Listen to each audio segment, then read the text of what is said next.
vamos fazer mais uma questão da IFAL 2010, questão número 6, que diz o seguinte. A equação de um gás ideal é obtida a partir de um modelo molecular simplificado, que despreza a força de atração entre as moléculas e seus volumes. Ponto, né? Então aqui ele descreveu como é que é a equação de um gás ideal, né?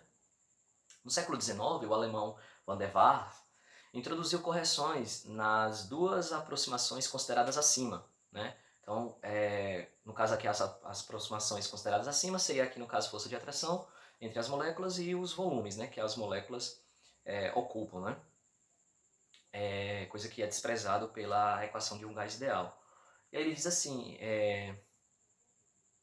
resultando na chamada equação de Van der Waals, que é dada pela seguinte expressão, né? E aí a gente tem a expressão aí, onde V é o volume ocupado pelo gás, a temperatura T e pressão P, N é o número de mols, enquanto R é a constante dos gases, cujo valor numérico depende das unidades das grandezas envolvidas. Beleza. As correções feitas pelo citado cientista referem-se às constantes empíricas A e B, em que A depende da força de atração entre as moléculas e B representa, por assim dizer, o volume de um mol de moléculas. Aí vem a pergunta, qual o trabalho realizado por um gás que obedece à equação de Van der Waals quando ele sofre uma expansão variando de volume V1 para um volume V2? Bom, essa questão aqui ela é bem simples, né? Se nós lembrarmos que no estudo da termodinâmica, né, a fórmula para o trabalho é dada por essa aqui, né, a integral da pressão multiplicada, né, pelo elemento de volume, né, onde a gente integra, né, esse elemento de volume. Bom, e aí como ele deu para nós a expressão, né, da equação, o que a gente vai fazer? Isolar aqui o nosso P, que é a pressão, beleza? Então quando a gente pega esta equação aqui, esse termo aqui que está multiplicando passa para lá dividindo, e depois esse termo aqui que é positivo fica negativo, e aqui a gente tem a expressão para a pressão, beleza? Feito isso, então o que eu vou fazer? Bom, eu vou substituir esse termo aqui no meu P aqui da fórmula, beleza? Então quando eu substituo aqui eu fico com essa expressão, e lembrando, né, que aqui a nossa integral vai de V1 a V2, né, que é o quanto o volume vai variar. Bom, feito isso, o que a gente faz? A gente vai resolver essa integral, né? Então a gente vai ter aqui duas integrais, o que é constante a gente coloca para fora da integral, no caso aqui N, R e T, né, o número de mols, a constante dos gases e a temperatura, beleza?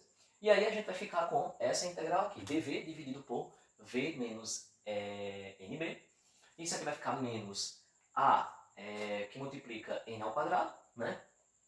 São as nossas constantes. E aqui vai ficar essa outra integral aqui, dv dividido por v ao quadrado. Bom, resolvendo primeiro essa integral aqui, esse aqui está embaixo, eu posso colocar aqui em cima, mas no caso o nosso expoente fica negativo, né? Então nós fica com essa integral aqui. Resolvendo essa integral aqui, né? Somando esse expoente aqui mais 1, vai ficar menos 1, e embaixo fica também menos 1, né? Fica dividido também por menos 1. E isso aqui é a mesma coisa, né? Esse aqui é negativo, fica negativo aqui. E V elevado a menos 1 é a mesma coisa de 1 sobre V, né? Então ficamos com essa expressão. Quando a gente substitui V1 e V2, aqui, para a expressão, né, para o resultado que a gente obteve da integral, então vamos ficar com essa expressão aqui, né? Menos 1 sobre V2 mais 1 sobre V1, beleza? Então esse é o resultado dessa integral. E aí resolvendo essa integral aqui, nós vamos usar a substituição. Então esse termo aqui a gente chamou de 1, né?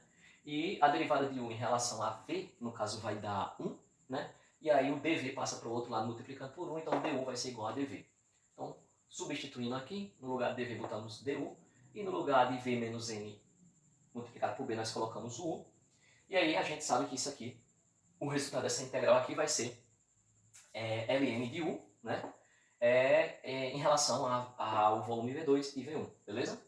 Bom, a gente sabe que u é igual a v menos nb, então a gente colocou aqui, voltamos, né, ao valor de u aqui, em termos de quem? De V2 e V1, tá? E aí substituindo V2 em nosso V e o V1 no nosso V, nós vamos ficar com esse resultado aqui. E aí aplicando as propriedades, né, de logaritmo, quando nós temos aqui a subtração, né, de logaritmos, a gente sabe que a gente pode substituir, né, por ln, né? E aí esse termo aqui, o primeiro, fica aqui em cima no numerador e esse aqui fica embaixo no denominador, beleza? Então esse é o valor para essa integral aqui, tá? Bom, resolvemos as integrais, né? Temos os valores, agora é só substituir. E aí substituindo a gente tem que o nosso trabalho, né? O resultado vai ser dado por essa equação aqui, beleza? E aí, a alternativa correta vai ser a letra B.